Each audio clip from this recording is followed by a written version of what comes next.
we're right at the brink of starting to find out that the amount of selling of government debt collapsed, right? We didn't issue government debt. And now we're going to issue a lot of government debt. And so when we look at the buyers, there appears to be a significant shortage of the buyers for that government debt. But we're now at the brink of being able to see what that supply-demand picture looks like as we go over the next year and two. So we now have the big warning from Ray Dalio that we're basically at that brick wall where we have hit it and there is a crisis on its way. And what's happening here is not a recession. It's not a depression. It is much worse because this is all of the problems piling on since going all the way back to 2008. We have not bounced back since 2008. We falsely propped up markets utilizing massive printing. Welcome to the channel, everyone. My name is Nick. For those that are new to the channel, hopefully by the end of this video, you do become a subscriber. Today's video, we are going to be talking about debt, and more in specific, the debt bomb. All right, there was a great article written on October 10th by Nick Beams, and this is actually on the World Socialist website, wsws.org, and it is quoting Ray Dalio. I went and summarized it so that I don't waste your guys' time. We have here that the U.S. budget deficit for fiscal year 2024 has risen to $1.8 trillion, raising concerns about a looming financial crisis tied to the government's debt, now nearing $36 trillion. This debt is growing at an unsustainable pace, according to Federal Reserve Chair Jerome Powell. Interest payments have surged to $950 billion, surpassing major expenditures like defense and Medicare, while the debt to GDP ratio is projected to exceed its historical peak by 2027. Economists and financial leaders, including JP Morgan's Jamie Dimon and hedge fund manager Ray Dalio, warn of a potential crisis as rising interest rates and inflation further strain the system. Despite assurances from some, the dollar's global dominance is threatened by alternative currency arrangements among nations like China and Brazil. The U.S. political establishment, regardless of party, is likely to respond to this financial crisis by attacking social services and the working class. Proposals to cut Medicare and Social Security benefits are gaining traction.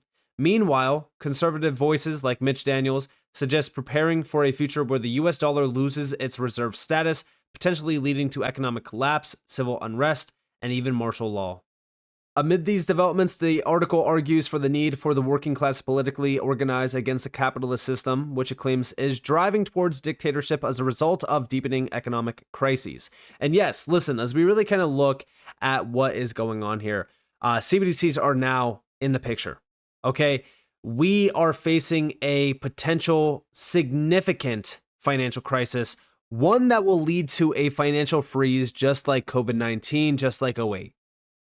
And Ray Dalio has been a voice of reason throughout all of this, trying to prepare people, trying to warn people, especially those that will listen. And check this video clip out from Ray Dalio looking at this big debt problem. The longer term is that we are at a point in which we are borrowing money to pay debt service.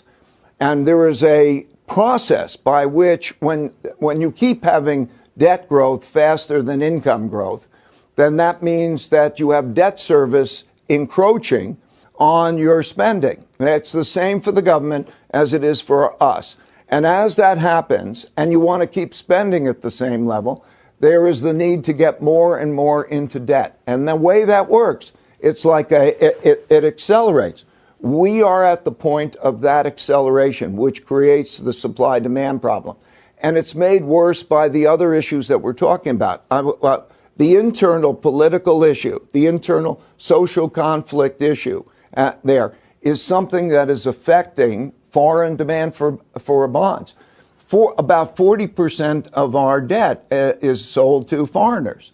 And so there is a concern of the American politics, of the controlling of this debt crisis, and these types of things. So we come back to the same basic question. How strong are we going to be? When we talk about strong, what I mean is also economically strong. And economically strong means financially strong. That means it's just a basic thing. Financially strong means, do you earn more than you spend? And do you have a good income statement as a country? Do we have a good income statement? And do we have a good balance sheet? More assets than we have liabilities. The worse that gets, the more we are going to have that long-term problem. And it's just, you can see it in the numbers. It's just a matter of numbers. We are near that inflection point. And yeah, I mean, listen, things are getting a lot worse. I mean, if we really kind of look at the budget and even the economy, this is an outlook from 2023 to about roughly 2033. Now, this does go all the way up to 2053, but the projections are a little bit more accurate up to 2033. Now, if we look at this, we have federal debt held by the public. Now, this is 1900 to 2053, percentage of GDP. If we're looking at this logically, okay, does this seem sustainable? It's not. It is not. And this is because of interest cost, the growth of spending on major programs. But also what's crazy about this is if we're thinking about the interest cost, they are surging. Let's go back over here, right? We are now spending $950 billion on interest payments alone. That is concerning. Now, if we look at some other parts of this overall viewpoint, there's a few other things like growth of real GDP and stuff like that.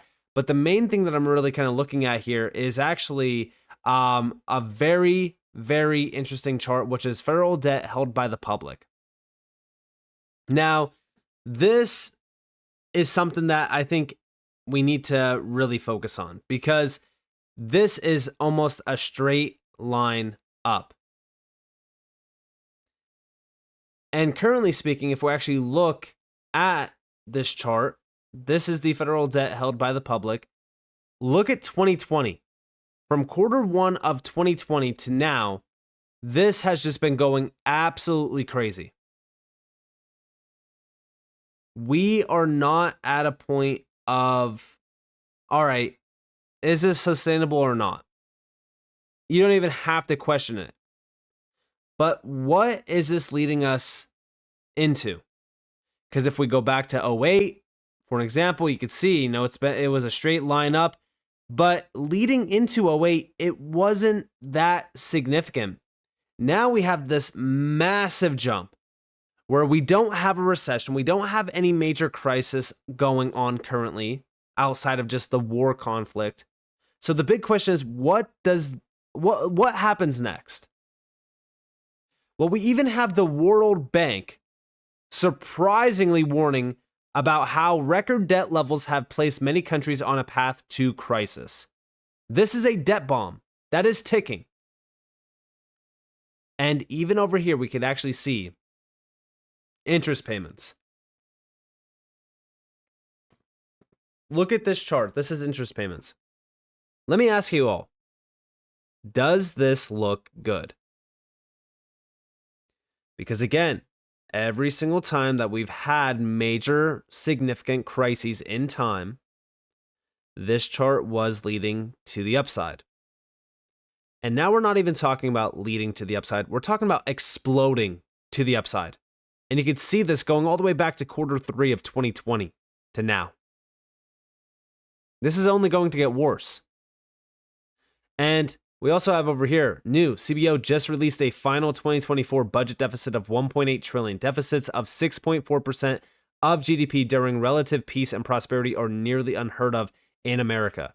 And deficits are set to approach $4 trillion in a decade just to continue current policies. Again, something is going to break. Something is going to break, and it's not going to be pretty. And we also continue to slap sanctions on major areas around the world, like, for example, Iran. This just happened on the 12th.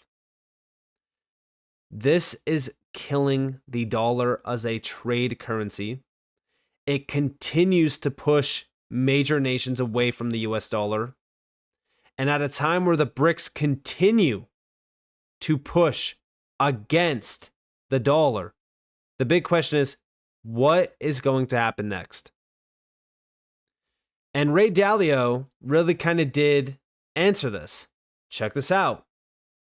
Than that, and it's more simple, but it's also more difficult. What the reason cycles exist is that the next stage has been determined by what has already happened in the prior stage. So we are in debt a lot. You can't change that. We got a lot of debt. And if you say, what could you do? I mean, two things come to mind. What you could do is you could be financially strong, and you can not use financial sanctions as a weapon to scare the holders of those bonds. But to be financially strong requires you to not spend more than you earn. That means you either have to cut your spending or raise your earnings. Okay, that ain't easy. Okay, so are we going to cut our spending? Okay, now you look at it. What are you going to, infrastructure programs, I don't know, poverty transfers, defense spending. Okay, what are we going to cut? The world, governments have the same basic economics as people, except for the fact that they can take money from one person and give it to another, and they can print money. That's it. And so when you look at this, okay, you have that gap. You can eliminate the gap by taking money from some and eliminating another and not spending much. Okay, that's not easy, right? Okay, what are you going to... Most governments now don't think, how much money do I have to spend, and then how do I prioritize that? They think, I need to spend on this, I need to spend on that, and I need to spend on that, and they spend on it, and then they either produce a deficit,